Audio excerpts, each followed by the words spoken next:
Harlem, New York. 11:34 p.m. Friday, March 15th, 1968.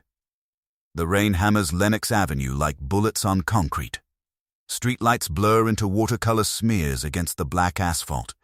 Inside Minton's Playhouse, the air is thick with cigarette smoke, bourbon, and the kind of tension that makes smart men check the exits. The jazz is loud enough to drown conversations, but not loud enough to hide intent. At the corner booth sits Marcus the Prince Delacroix, 26 years old. Yale law dropout. His father owns half the construction contracts in Manhattan and a federal judge in his pocket. Marcus wears arrogance like cologne, heavy, cheap, and suffocating. He believes money and whiteness make him untouchable. He believes the old kings of Harlem are myths. He is about to learn the difference between legend and consequence. Beside him, pressed against the red leather booth, sits Elise Johnson, 22 years old. Bumpy's youngest daughter. She wears a cream dress and carries herself with the quiet dignity of Harlem royalty. She is not part of the life. She is sacred territory. In this neighborhood, touching her is equivalent to spitting on God's altar. At 11:37 p.m., Marcus makes his first mistake. His hand, heavy with gold rings, slides across her thigh. She removes it. He laughs, calls her feisty. His three companions, trust fund parasites from the Upper East Side, grin like hyenas. They came to Harlem hunting for exotic entertainment. They found a death sentence instead. Marcus orders another round of bourbon. Elise stands to leave. He grabs her wrist. Not gently. Hard enough to bruise. Hard enough that the piano player's fingers hesitate on the keys. She looks at him with her father's eyes, cold, calculating, unimpressed. She speaks one word, don't. Marcus squeezes harder, leans close enough that his whiskey breath burns her cheek. Or what, sweetheart? Your daddy's gonna come for me? That old man's finished. Heart attack left him soft. This is our city now. The room goes silent, not empty silent. Predator silent. Elise pulls free, smooths her dress, and walks toward the exit. Marcus follows her outside, his entourage trailing behind, their laughter echoing off wet brick. He corners her against a black Cadillac, his hands reaching for her face, his words dripping with entitlement and racial venom that cuts through the spring air like a blade. That's when three shadows detach from the darkness across the street. They don't run. They don't shout. They move with the systematic precision of men who understand violence as a profession. The eldest, gray at the temples, speaks once, step away. Marcus tries to recover his bravado, mentions his father, mentions connections. The older man doesn't blink. He repeats, step away. Marcus shoves Elise and spits a curse that seals his fate. The older man nods to his companions. They escort Elise to a waiting car. As it disappears into the rain, he turns back to Marcus and delivers 5 words that will echo in 3 states. Someone will be in touch. 72 hours later, Marcus Delacroix's body will be discovered in a Maryland swamp, 147 miles from where he made his mistake. His fingers will be broken. All 10. Systematically, the medical examiner will note the breaks were inflicted over hours, not minutes. Pinned to his chest with an ice pick will be a note in neat block letters, disrespect has consequences. The story of how Marcus Delacroix lost everything is a warning that history has tried to hide. If you enjoy these deep dives into the underworld, you can support the channel by buying me a coffee, using the link in the description. Your support keeps these investigations alive. Now, let's go back to March 15th, 1968. March 1968. Harlem exists in a state of suspended detonation. 3 weeks have passed since Martin Luther King Jr. fell to an assassin's bullet in Memphis, and the neighborhood breathes like a wounded animal. Storefronts bear scorch marks from the riots that erupted the night King died. Broken glass glitters in gutters. The air tastes metallic, electric with the kind of tension that makes ordinary men walk faster, and smart men stay inside after dark. This is not the Harlem of jazz clubs and Renaissance dreams. This is Harlem stripped raw, grieving, and looking for someone to blame.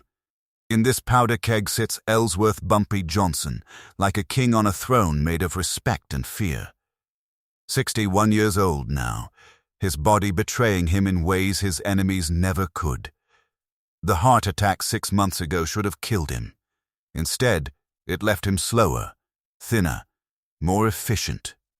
He no longer needs to break bones personally. His reputation does the work. 3 decades of systematic enforcement have taught Harlem a simple equation.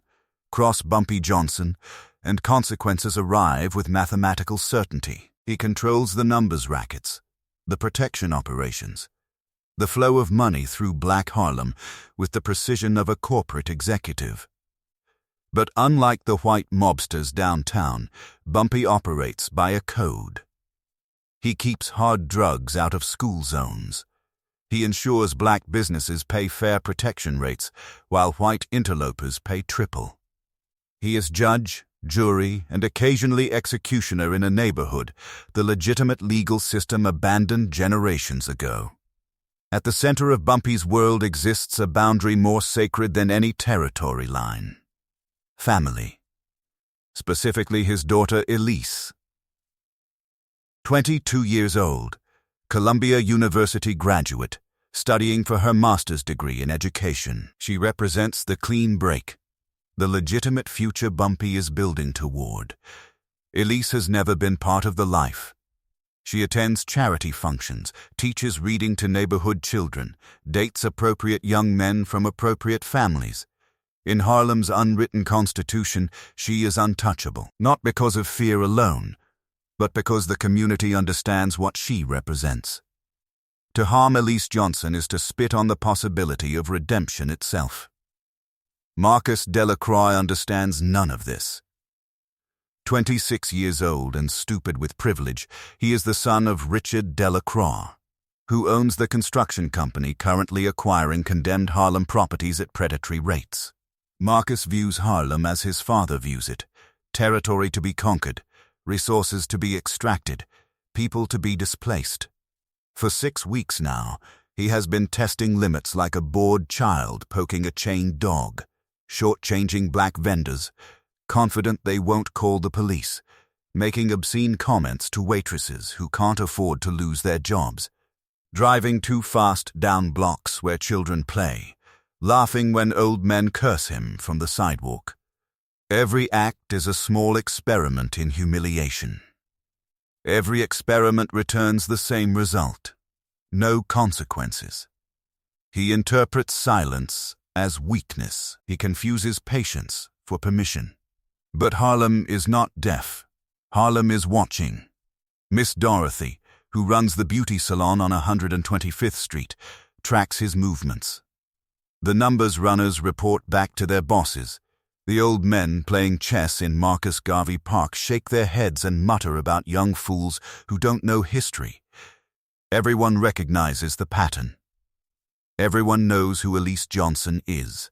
Everyone knows what touching her means. Everyone knows what's coming. At 11:47 p.m., Elise stands in the rain outside Minton's Playhouse, her hands shaking as she deposits coins into a payphone. The bruises on her wrist are already darkening. She dials the number she has memorized since childhood, the private line that rings directly into her father's study. He answers on the second ring. She doesn't describe the assault. She doesn't mention Marcus by name. She simply says, her voice steady despite everything, "Daddy, I need you to know something happened tonight." There is a pause, 5 seconds of silence that feels like eternity. Then Bumpy's voice, quiet as a funeral, cold as January. "Come home. Now." The line goes dead. Across Harlem, phones begin to ring. 2:17 a.m. 6 hours and 43 minutes after the insult. Bumpy Johnson's kitchen exists in the harsh glare of a single overhead bulb. The light is clinical, unforgiving, casting sharp shadows across the small formica table where Elise sits with her hands palm down. Bumpy takes her left wrist, turning it gently so the bruise faces the light. Purple fingerprints bloom across her brown skin like stains on sacred cloth. He studies the injury with the methodical attention of a pathologist examining evidence. His face remains carved from stone, expressionless, but his jaw works side to side in that particular rhythm his wife recognizes from 40 years of marriage. It is the rhythm of calculation, of decisions being made in the cold machinery of his mind. The muscle clenches and releases like a steel trap testing its springs. Elise watches him. She knows better than to cry. She knows better than to ask what he will do. In this universe, that is not her role. She simply answers his questions with clinical precision. Where it happened. What was said. Who witnessed. Who turned away. When she repeats Marcus's words about the heart attack leaving him soft, something behind Bumpy's eyes goes quiet in a way more dangerous than rage. This silence carries precedent. History provides the blueprint. In 1954, an Italian soldier from the Genovese crew, drunk on cheap wine and borrowed bravado, cornered Bumpy's wife Mame outside the Apollo Theater. A comment about what colored women were good for left his mouth thick with disrespect. Bumpy heard about it the next morning. He said nothing at the peace meeting that afternoon. He shook the man's hand, looked him in the eye, allowed the illusion of safety to grow. 3 days later, the Italian was discovered in the trunk of his own car on a dead-end street in the Bronx. Alive, gagged eyes bulging with terror. His tongue lay neatly wrapped in a handkerchief on his chest. No note, no explanation. The message was anatomical and absolute.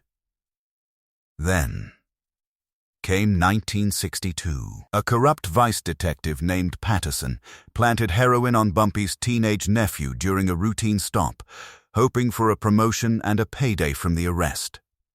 Bumpy did not scream. He did not threaten. He called a lawyer, posted bail, told his sister to trust him. 6 months later, Patterson was abruptly reassigned to Anchorage, Alaska, after an internal investigation uncovered mysterious irregularities in his financial records. Anonymous photographs of Patterson with his mistress arrived at his wife's workplace. His bank accounts revealed unexplained deposits that triggered an ears audit. Patterson never understood how the federal government suddenly became interested in him, or why his captain's face went pale when he mentioned Bumpy's name. The nephew's case quietly disappeared. Patterson disappeared with it, exiled to snow and silence. At 2:29 a.m., Bumpy releases Elise's wrist and sends her to bed. He walks to the rotary phone in his study. 3 calls activate the machine. First, Vincent Calhoun, known on the street as the surgeon for his methodical approach to extracting information and inflicting precision pain. Vincent answers on the first ring, already awake, already expecting the call. He hears Elise's name. He hears hands on her, and his response is simple. Where do you need him? And when? Second, Nate Williams, logistics specialist who manages the fleet of unmarked sedans and the invisible arteries that move people and problems through the tri-state area. Bumpy gives him one instruction. We might need to cross state lines. Nate grunts, acknowledgement. Third, Miss Dorothy, who runs the beauty salon on 125th Street, but whose real business is information. Her customers include the wives, mistresses, and housekeepers of half the white elite in Manhattan. She already knows part of the story. Word travels fast between salon chairs. When Bumpy mentions the Delacroix name, she exhales slowly and says, "I've been waiting on that one." The machine is now operational. By 4:13 a.m., Miss Dorothy delivers the preliminary intelligence. Marcus Delacroix lives in a penthouse on East 57th Street. Security codes. Shift changes of doorman. Daily routine mapped with precision. By 5:02 a.m., she whispers to Bumpy about sealed juvenile records, about a 15-year-old maid at the family's Hamptons estate whose parents took a $50,000 settlement instead of pressing charges after Marcus cornered her in the servants' quarters. Richard Delacroix's money buried the scandal like it buried everything else. By 6:30 a.m., Bumpy's kitchen table is covered with a complete dossier. Marcus drives a silver Jaguar, frequents 5 specific bars in Midtown, has no military service, no real job beyond a meaningless title at his father's company. He is a predator protected by wealth, which validates the death sentence. Nate spends the early hours charting routes, border crossings, jurisdictions where law enforcement attention thins out, and bodies disappear without follow-up. Vincent reviews the information with the calm of a surgeon assembling instruments. They are not improvising. They are drafting a procedure. The decision matrix forms in Bumpy's mind with mathematical clarity. A street shooting in Harlem, efficient but crude, inviting immediate police attention and potential retaliation from Marcus's father. A Manhattan hit, dramatic but too noisy, risking witnesses, cameras, federal task forces. This requires distance. This requires precision. This requires a message that travels not just through Harlem, but through every boardroom where white men sit planning the next neighborhood to devour. The response must be disproportionate enough to establish permanent boundaries, but calculated enough to avoid a war Bumpy's weakened heart cannot sustain. The punishment must travel. The body must move. The distance will carry the story farther than any headline. 14 hours and 22 minutes after the insult, Marcus Delacroix wakes in his penthouse apartment with a dry mouth and vague unease. The silence feels heavy, unnatural. He reaches for the phone to order breakfast. Dead silence. No dial tone. He tries his cell phone. No signal. He walks to his door expecting the morning newspaper. Nothing. He buzzes the doorman. No response. Marcus stands in his marble foyer in silk pajamas, expensive and educated and utterly unprepared. Through the window, 20 stories below, the usual doorman is nowhere to be seen. In his place stands a man Marcus does not recognize, wearing a heavy gray coat despite the warm weather, staring directly up at the penthouse window. For the first time in his privileged life, Marcus Delacroix experiences something new. The realization that money cannot purchase immunity from every consequence. The city suddenly feels very quiet. Too quiet. Like the silence before a verdict is read, Marcus does what men like him always do when the world stops bending to their will. He calls his father. At 16 hours and 33 minutes after the insult, Richard Delacroix answers from his Park Avenue office with the impatient bark of a man interrupted during merger negotiations. Marcus tries to explain the dead phone lines, the missing doorman, the stranger in the gray coat staring up from the street. His voice carries an edge of panic he has never heard before. Richard's response comes wrapped in contempt and dismissal. Paranoia. Marcus. Too much drinking. Too many late nights in that godforsaken neighborhood. You think some Harlem hustler is coming after you? You think they have the reach, the resources, the intelligence to touch a Delacroix? The silence that follows is dense with 40 years of disappointment. I play golf with Deputy Mayor Richardson. I donate to 3 federal judges. Stop acting like a frightened child, and stop embarrassing the family name. The line clicks dead. Marcus stands holding the receiver, his father's words echoing in the marble silence of his penthouse. He is alone with his growing unease, and no vocabulary to articulate what he senses closing around him like a surgical incision. The isolation begins with surgical precision, not gunfire but inconvenience that metastasizes into terror. At 19 hours and 14 minutes after the insult, Marcus heads to his usual Tuesday lunch at the Palm, where he holds court with his circle of trust fund parasites. The maître d'œuvre greets him with apologetic embarrassment that feels rehearsed.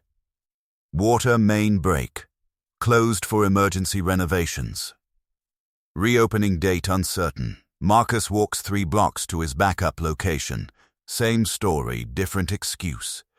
Kitchen fire. Gas leak. Health department investigation.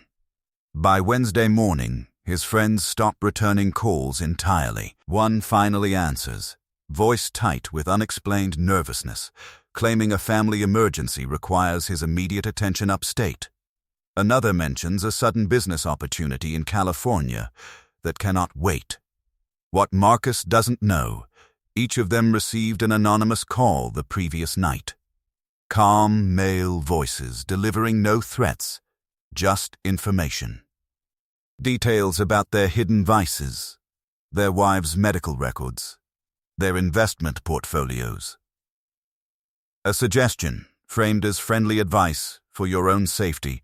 It might be best to give young Mr. Delacroix some space for the next few weeks. Vincent Calhoun orchestrates the surveillance with the detached efficiency of a military campaign studying enemy troop movements. Rotating teams of 2 ensure Marcus never sees the same face twice.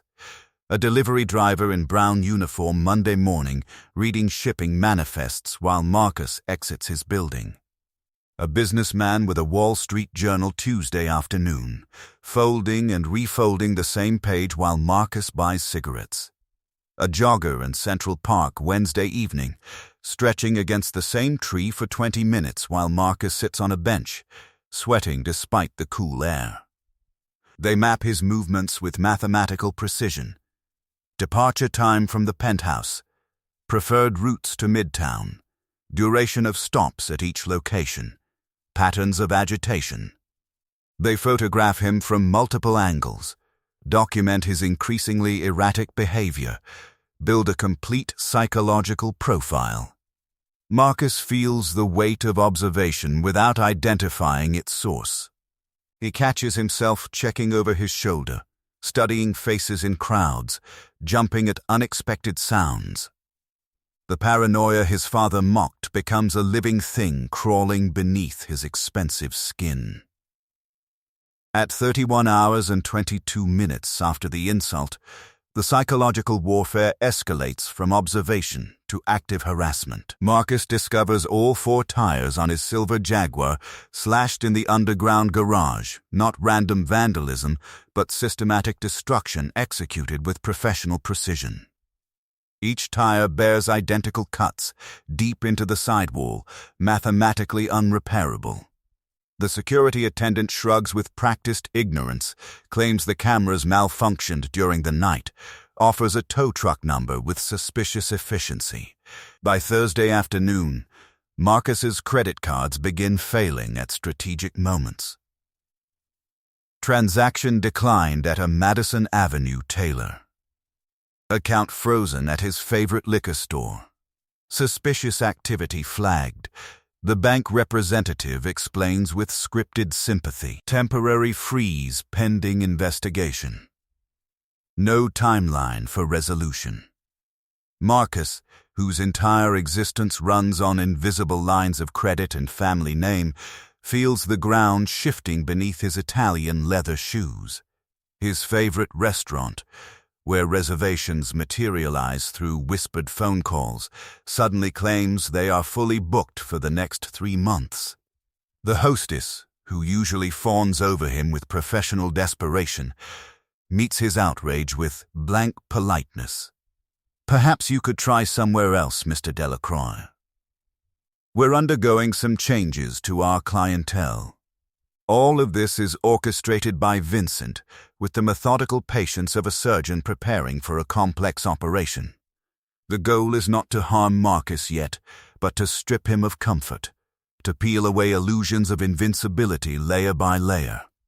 The surveillance notes record each spike in agitation, each moment of confusion, each crack in his armor of privilege. Marcus paces more, drinks more, mutters to himself in elevators.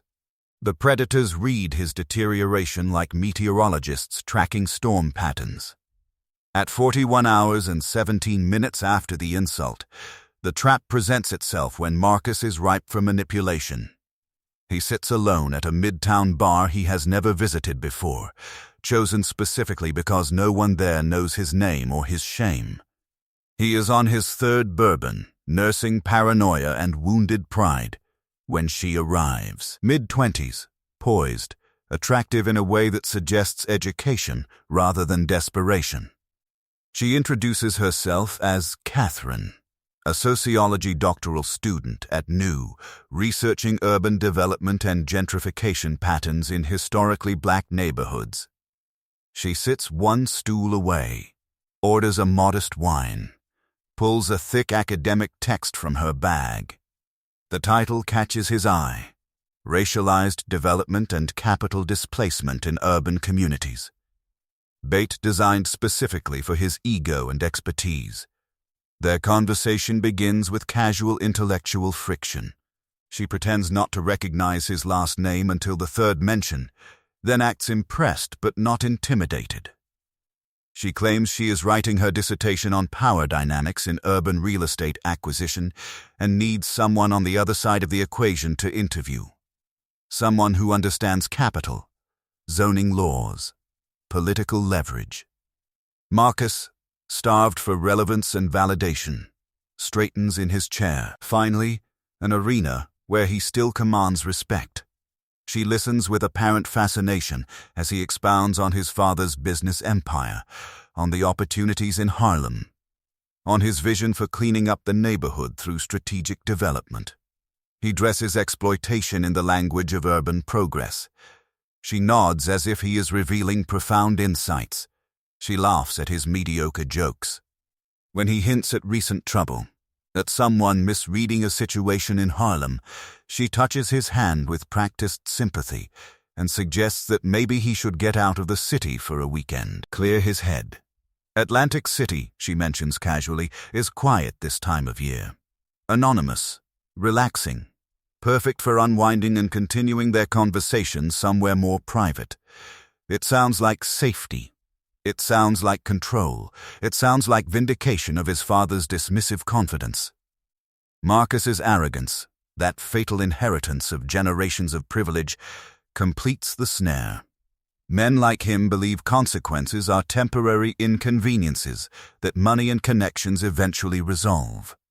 Geography, he assumes, will provide sanctuary until the misunderstanding blows over and normal order reasserts itself. He agrees without asking the questions a cautious man would pose. He does not wonder how a graduate student affords weekend trips to Atlantic City. He does not question why she approached him specifically in an empty bar. He latches onto the illusion of escape, like a drowning man, reaching for what appears to be driftwood, but is actually an anchor. 47 hours and 11 minutes after the insult. Saturday morning arrives with pale sunlight filtering through Marcus's penthouse windows, casting long shadows across the marble floor. He moves through his apartment with renewed confidence, packing a leather weekend bag with expensive casual clothing, imported cologne, and the smug assurance of a man who believes himself untouchable. He selects 3 silk shirts, cashmere sweater, Italian loafers. He feels clever again. Strategic, like he has outmaneuvered whatever phantom threat his paranoia conjured. He rides the elevator down to the lobby, where a new doorman stands at his post, a heavy-set man with nervous eyes who was hired just yesterday to replace the previous attendant who mysteriously quit without notice. Marcus mentions he will return Sunday night, probably late, voice regaining some of its old authority. "Have my mail held," he commands with casual arrogance. "Yes, sir, Mr. Delacroix." The doorman replies with professional courtesy, watching Marcus exit to the street where Catherine waits in a rented sedan, engine running. The moment Marcus's weekend bag disappears into the trunk and the car pulls into traffic, the doorman walks to the service phone in the back office. His hands shake slightly as he dials a number he has memorized since Tuesday, when two well-dressed men visited his apartment and reminded him about the $18,000 he owes from a numbers bet that went catastrophically wrong. The voice that answers asks one question: "The package is moving?" The doorman confirms with a whisper. The voice thanks him politely and explains that his debt is now forgiven, completely and permanently. The doorman hangs up and returns to his post, trying not to think about what he has just enabled, trying not to imagine what will happen to the arrogant young man who just drove away with a woman whose real name is definitely not Catherine. 3 blocks away, Vincent Calhoun receives the confirmation call and nods to Nate Williams, who starts the engine on an unmarked sedan with Pennsylvania plates. The machine, patient and methodical as a Swiss timepiece, begins its final sequence. The drive begins with Marcus settled into false security, watching New Jersey's industrial sprawl surrender to rural isolation through the passenger window. At 49 hours and 17 minutes after the insult, Catherine suggests a shortcut through back roads to avoid traffic.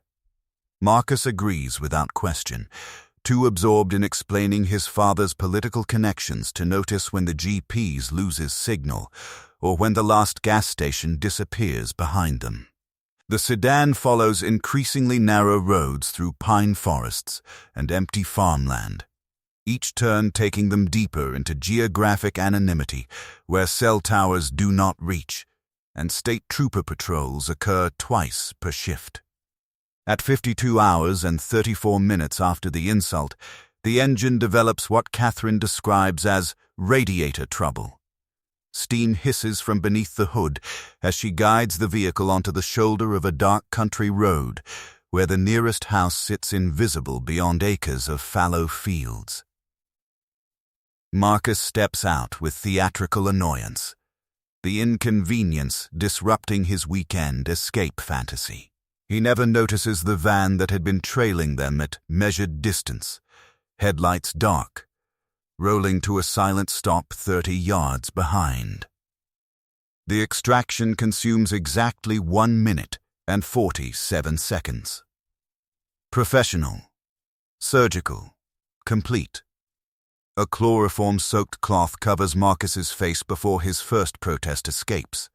His expensive body goes limp, caught with practiced efficiency, transferred to the van's cargo area, secured with zip ties. Catherine hands off his wallet and phone to Nate Williams with the casual detachment of someone returning borrowed tools. The abandoned sedan sits dark and silent, appearing to be nothing more than another breakdown awaiting morning assistance. Marcus regains consciousness in a Pennsylvania warehouse that exists in bureaucratic limbo, scheduled for demolition but forgotten in municipal paperwork. Vincent Calhoun selected it specifically for acoustic properties and geographic isolation. The nearest police station sits 40 minutes down roads that twist through Appalachian darkness. Vincent sits on a metal folding chair, 6 feet away, posture relaxed, hands folded like a professor preparing to deliver a lecture. His voice carries the measured cadence of someone explaining complex concepts to a slow student. "Mr. Delacroix, my name is Vincent. We are going to have a conversation about respect, consequences, and the specific choices that brought you to this warehouse. I want you to understand something fundamental. Nothing you say will change the outcome. Your father's money is irrelevant here. What happens next is not negotiable. It is educational. Vincent produces a tape recorder and presses play. Marcus's own voice fills the warehouse, slurred with alcohol but unmistakable, repeating every racial slur he spat at Elise outside Minton's playhouse. That was recorded by 3 different witnesses, Vincent explains with clinical detachment. Your father received a phone call this morning. Anonymous. Detailed. He was informed that if he pursues any investigation into your disappearance, we will release documentation of your sealed juvenile record to every major newspaper in New York. The photographs of that 15-year-old maid. Your father made a calculation. Mr. Delacroix. He chose the family name over the family son. Marcus cycles through predictable stages of disbelief. First come threats about his father's connections, delivered with shaking voice, but residual arrogance. Vincent listens with the patience of a therapist, allowing a patient to exhaust their delusions. Next comes money. Marcus offering escalating sums with desperate creativity. Vincent's expression does not change. You cannot purchase your way out of consequences you have spent your entire life avoiding. Finally, racial intimidation. Marcus spitting words designed to invoke historical fear. Vincent stands slowly and speaks with quiet finality. The world you are describing ended the moment you put your hands on Elise Johnson. You are no longer protected by the systems you are invoking. The breaking begins with systematic precision, designed not for sadistic pleasure, but for pedagogical clarity. Vincent does not rush. He explains each step before executing it, describing specific nerve clusters, calculated pressure points, the progression from discomfort to comprehensive understanding. He references Marcus's specific insults, matching punishment to offense with mathematical correspondence. The goal is not death, not yet, but cellular certainty that privilege has been revoked permanently.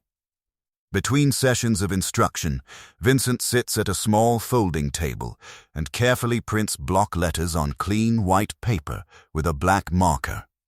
His penmanship is precise, each letter uniform in size and spacing. Disrespect has consequences. He holds the paper up to check for imperfections, then sets it aside for later use. At 61 hours and 18 minutes after the insult, Vincent stops the physical instruction and returns to his chair.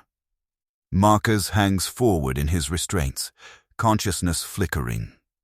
Vincent waits for awareness to return, then speaks with the same calm professorial tone.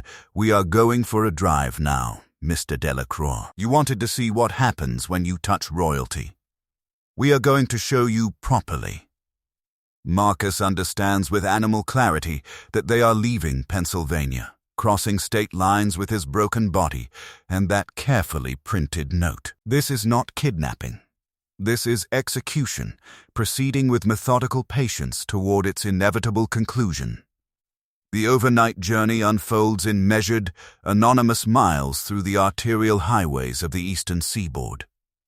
Marcus drifts in and out of semi-consciousness in the trunk of a nondescript Ford sedan with Maryland plates, his broken body wedged between spare tire and emergency kit. The vehicle maintains precise adherence to speed limits, signals every lane change, attracts no attention from the sparse highway patrol presence monitoring Interstate 95 during the dead hours between midnight and dawn.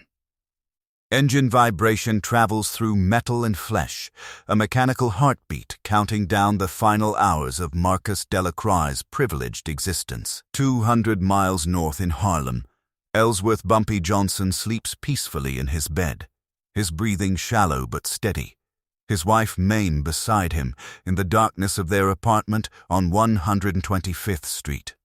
He will wake at his usual hour, read the morning paper, drink coffee at his kitchen table. The machinery operating in his name requires no further supervision. He has issued the order, trusted the mechanism, returned to his life.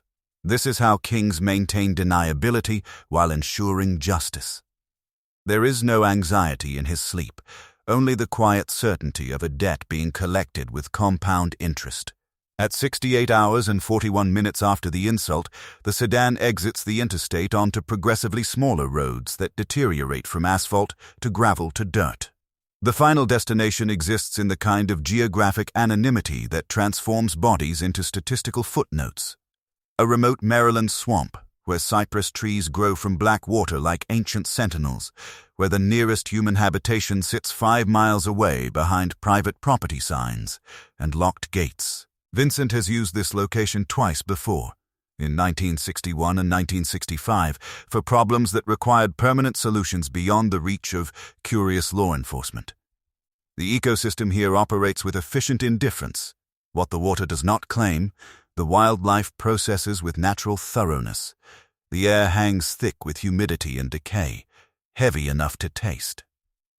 Bullfrogs provide a deafening chorus that masks other sounds. Mosquitoes rise from the stagnant water in clouds, their whine adding a high note to the swamp's nocturnal symphony. Vincent and Nate extract Marcus from the trunk with professional detachment, his semi-conscious weight dragged to the muddy bank, where moonlight reflects off water the color of old blood. Marcus regains enough awareness to understand his circumstances with terrible clarity. His survival instincts claw through the fog of pain and medication, producing his final cycle of bargaining with the mechanical desperation of a man who has always escaped consequences by renegotiating the terms. He offers to disappear permanently, to relocate to Europe or South America, to erase himself from American geography entirely. His voice cracks as he promises reparations, scholarships for black students, community centers, a public press conference where he will detail every act of disrespect and beg forgiveness from the Johnson family specifically. Each offer spills out in choking gasps, his last attempt to purchase immunity with the currency that has always protected him. Vincent listens without interruption, his expression unchanged, then delivers his response with the quiet finality of a judge reading a sentence that allows no appeal. Mr. Delacroix, you misunderstand what this is. We are not trying to remove you from Harlem. We are using you to build a wall around it. You are not negotiating for your life. You are serving as a message. Your value now is educational, not personal. When Marcus escalates to threats about exposing them, about igniting some imagined white backlash, Vincent's face remains carved from stone. This isn't about race the way you think it is. This is about rank. You laid hands on a king's blood. Everything that follows flows from that single fact. Apologies are for mistakes, Mr. Delacroix. What you did was a choice. Choices have permanent consequences. The execution proceeds with thorough precision, designed to ensure the message survives decomposition and police reports. Vincent does not rush. This is not vengeance performed in rage, but instruction delivered with academic clarity, each action serving pedagogical purpose, each injury corresponding to specific offense. Marcus's fingers, which grabbed Elisa's wrist, receive systematic attention. All 10. The breaking is methodical, executed with controlled force and anatomical knowledge that ensures each fracture is clean, unmistakable, impossible to attribute to accident or natural cause. The medical examiner who eventually processes this body will note in official reports that the injuries were inflicted over hours, not minutes, with professional understanding of human pain thresholds. At 71 hours and 53 minutes after the insult, Vincent retrieves the carefully printed note from his jacket pocket, the paper still crisp despite the humid air. He positions Marcus's body with deliberate staging, face up in shallow water at the swamp's edge where discovery is inevitable but not immediate. The ice pick, cleaned and sharpened, carries symbolic weight in Underworld history before it pins the message to Marcus's chest with surgical precision, penetrating sternum, anchoring the words so no current or wildlife can dislodge them. Disrespect has consequences. The block letters remain legible, permanent, designed to survive 3 days of exposure to elements and insects. The cleanup follows protocols established through years of professional necessity. Vincent and Nate strip latex gloves, bag them with other trace evidence for later incineration at an abandoned construction site 30 miles away. They wipe down every surface with chemical solvents that destroy fingerprints and DNA evidence, strip Marcus of identification that might lead back to New York too quickly, leaving only the body and its message.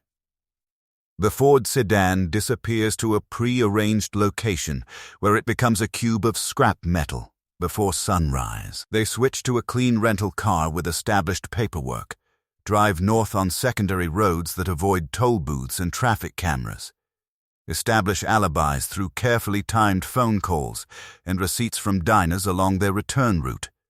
By dawn, they are back in New York, showered, changed, visible at their usual morning locations. Vincent has breakfast at his regular diner in the Bronx, discussing baseball with the waitress who will remember his presence. Nate delivers legitimate cargo to a warehouse in Queens, signed receipts creating an unbreakable timeline. The machine has completed its function and dissolved back into ordinary routine, leaving no trace except the lesson decomposing in Maryland mud. 3 days pass. 72 hours of Marcus Delacroix returning to the ecosystem while his father files a missing persons report that generates minimal police interest. Rich white boys disappear into weekend binges regularly, turning up embarrassed in Atlantic City hotels or Philadelphia drunk tanks. The NIPT assigns the case low priority, expecting a sheepish phone call requesting bail money. On the 4th day, a local fisherman named Earl Thompson navigates his aluminum skiff into the swamp's shallow channels, checking trot lines for catfish in the early morning mist. At 9:23 a.m., his pole snags on something heavy near the cypress roots. He pulls, expecting a submerged log, and finds instead expensive silk clothing wrapped around pale flesh, sightless eyes staring at the canopy above. Earl doesn't scream. He stares for a long moment, recognizing death when he sees it, then poles his boat to shore and drives to the nearest gas station, hands shaking as he uses the payphone to contact authorities. Maryland State Police Detective Raymond Pierce arrives at the scene 40 minutes later with his partner, Detective Kowalski, a younger man who transferred from Baltimore homicide 6 months ago seeking quieter work. They stand on the muddy bank in the humid morning air, studying the body while the medical examiner's team photographs and measures. Pierce crouches beside Marcus's remains, noting the systematic finger fractures, the deliberate positioning, the ice pick still embedded in the chest like a grotesque paperweight. He carefully removes the note, now slightly water-stained but entirely legible, and reads aloud to his partner, "Disrespect has consequences." Kowalski studies the surrounding swamp, the isolation, the calculated staging, the sheer distance the body traveled to end up here. Think this is mob-related? Maybe gambling debts or a territory dispute? Pierce stands slowly, his knees protesting 23 years of crime scenes, his eyes still fixed on the note in his latex-gloved hand. He has processed gang executions and domestic murders and random violence, recognizes the signature of professional killing, but also something deeper, something that transcends organized crime's usual business calculations. The systematic nature of the injuries, the specific placement of the ice pick, the careful symbolism defies conventional categories. He shakes his head with the certainty of a man who has learned to read violence like other people read newspapers. "This is something else," Pierce says finally, his voice carrying the weight of recognition. "This is biblical." The call reaches Richard Delacroix at 2:47 p.m. on Tuesday, interrupting a board meeting about new Harlem acquisition targets. Maryland State Police Detective Pierce delivers the news with bureaucratic precision. Remains discovered. Identification required. Interstate coordination necessary. Richard listens with the cold calculation of a man who has built empires by understanding costs before they are invoiced. Within 2 hours, his private jet cuts through clear skies toward a regional airport that handles more crop dusters than corporate aircraft. His attorneys already mobilizing to contain whatever scandal awaits. The morgue in rural Maryland exists in institutional anonymity, brick and fluorescent lighting designed to process death with administrative efficiency. Richard signs papers with steady hands, then follows the medical examiner into refrigerated silence that hums with mechanical indifference. When they pull back the white sheet, Marcus's face emerges swollen and discolored, but unmistakable. Richard does not weep. He nods confirmation with the tight control of a man who learned decades ago that emotion is weakness in rooms where power is negotiated. Then the examiner hands him the evidence bag containing the note, its block letters still perfectly legible despite water damage. Disrespect has consequences. Richard reads it 3 times, his jaw working in the same rhythm that marked Bumpy Johnson's kitchen silence 4 days earlier. Understanding arrives with terrible clarity, like a chess player recognizing checkmate before it materializes. He knows who killed his son. He knows why. He remembers the anonymous phone call about Marcus's sealed juvenile record, now recognizing it as professional courtesy extended from one apex predator to another, offering him the choice between silence and mutually assured destruction. Standing in that morgue, staring at the systematic finger fractures his son endured, Richard Delacroix makes the only calculation available to a man who values dynasty over individual life. The decision forms with brutal pragmatism. No extensive police investigation beyond minimum legal requirements. No media coverage, achieved through strategic calls to editors who owe favors and understand implicit threats. No revenge, because war against Bumpy Johnson would consume everything Richard has spent 40 years building, would expose business practices that cannot survive federal scrutiny, would destroy the Delacroix name more thoroughly than his son's death ever could. Just quiet burial in the family plot, and strategic retreat dressed as business diversification. Within 6 months, Richard relocates to Miami, citing tax advantages, while never admitting he is fleeing consequences he cannot control. Harlem learns the truth through its invisible telegraph, the ancient network of whispers that travels faster than official news and carries more accuracy than headlines. Miss Dorothy's beauty salon becomes distribution center for the story, each customer carrying fragments to their neighborhoods, assembling the narrative like collective oral history. The bartender at Minton's describes the night Marcus grabbed Elise's wrist. The doorman confesses his phone call to his brother, who tells his wife, who mentions it during choir practice. Within 2 weeks, every block knows the essential truth. Marcus Delacroix touched Bumpy Johnson's daughter and paid with systematic destruction that crossed state lines and left a message pinned to his chest. The ripple effect manifests in measurable behavioral changes. White developers circling Harlem properties suddenly discover compelling opportunities elsewhere.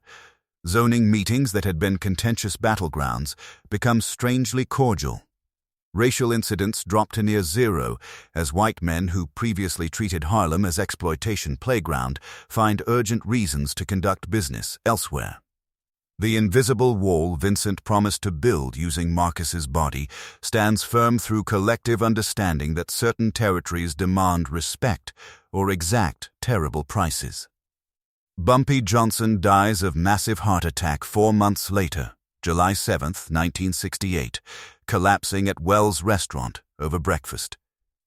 In those final months, he never speaks Marcus's name, never acknowledges what happened. His silence is absolute, professional. The mark of a man who understands the most powerful messages require no signature. Modern-day Harlem. Elise Johnson, 79 years old, places flowers on her father's grave in Woodlawn Cemetery. She carries the same quiet dignity that made her untouchable in 1968, that still commands reverence from old-timers who understand what she represents. Around her, the neighborhood has gentrified beyond recognition, but the lesson persists. Some lines, once crossed, erase everything you thought protected you. In Maryland State Police basement archives, a file stamped "Case Closed, No Leads" contains the note, "Detective Pierce removed from Marcus's chest 58 years ago. Disrespect has consequences." The official record claims ignorance. The unofficial truth, whispered in Harlem and passed through generations, tells the real story. In 1968, one man touched Bumpy Johnson's daughter. His body was found 3 states away, and the note on his chest said everything the old king never had to say aloud.